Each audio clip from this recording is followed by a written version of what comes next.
Bapak Ibu, sekarang kita bicara tentang evaluasi Al-Quran. Al-Quran adalah teks teologis utama dalam agama Islam yang dianggap sebagai wahyu langsung dari Allah kepada Nabi Muhammad melalui malaikat Jibril.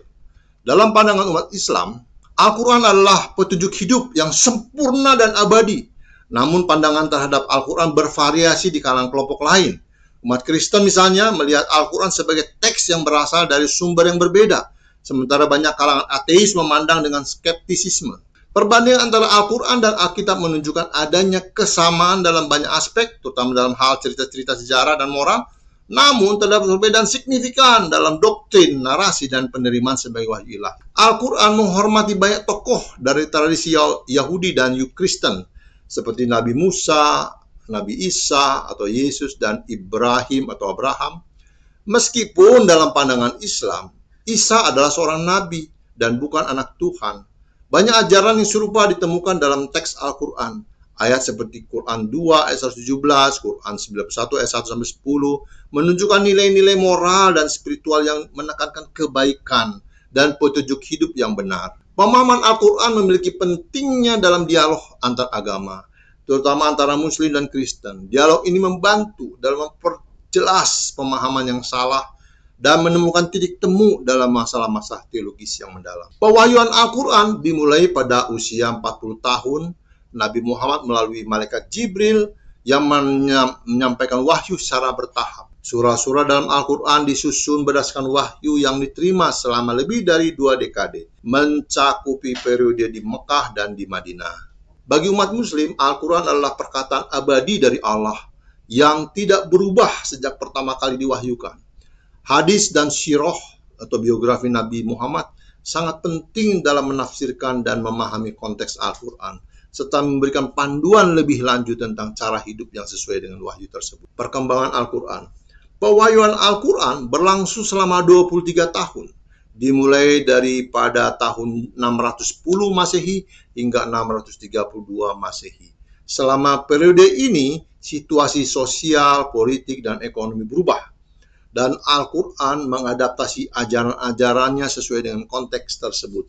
Salah satu konsep penting dalam Al-Quran adalah doktrin abrogasi, yang berarti bahwa beberapa wahyu dapat menggantikan atau menghapus wahyu sebelumnya, terutama terkait dengan hukum atau peraturan. Pemeriksaan Kristen terhadap Al-Quran.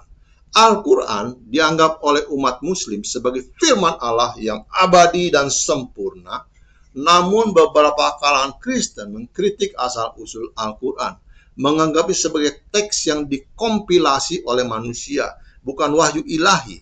Perbandingan dengan Perjanjian Baru menunjukkan perbedaan dalam narasi dan doktrin. Proses penyusunan Al-Quran pun menjadi subjek kritis, dengan beberapa sarjana berpendapat bahwa penyusunan ini melibatkan interaksi dan pengaruh dari budaya lain, termasuk Yahudi dan Kristen, serta proses historis yang lebih kompleks daripada yang diklaim oleh tradisi Islam. Dokumentasi awal Al-Quran sangat terbatas pada masa hidup Nabi Muhammad. Setelah wafatnya beliau, kompilasi Al-Quran dilakukan oleh para sahabat untuk memastikan pelestarian teks tersebut.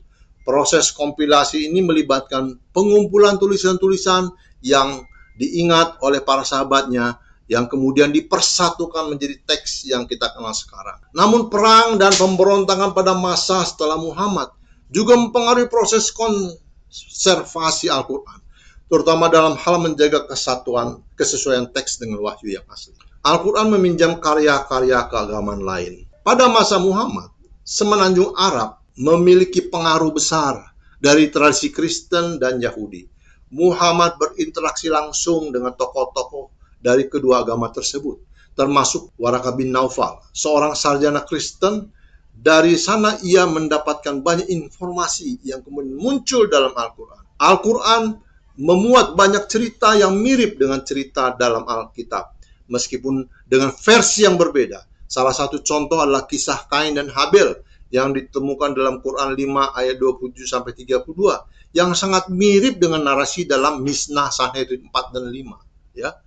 Jadi ada satu dokumen lain, ya, namanya Misnah Sanhedrin 45, ternyata mirip sekali dengan cerita tentang Kain dan Habil yang ada di Quran 5 ayat 27 sampai 32. Ya, sangat berbeda dengan Alkitab yang ada di cerita Alkitab yang ada, cerita Kain Habil yang ada di Alkitab. Kita akan bahas tentang kunjungan Jibril. Pengalaman pertama Muhammad dengan Jibril terjadi saat beliau berada di Gua Hira di luar Mekah.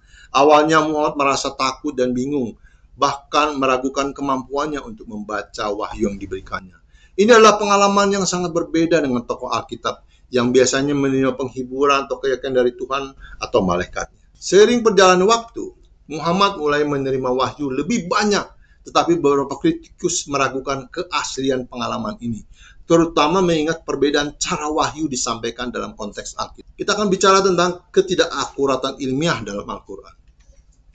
Beberapa klaim dalam Al-Quran sering disebutkan oleh umat muslim sebagai bukti keajaiban teks ini, menganggapnya mendahului pengalaman ilmiah zaman modern. Namun beberapa klaim ini dipertanyakan, terutama dalam hal ketepatan secara ilmiah.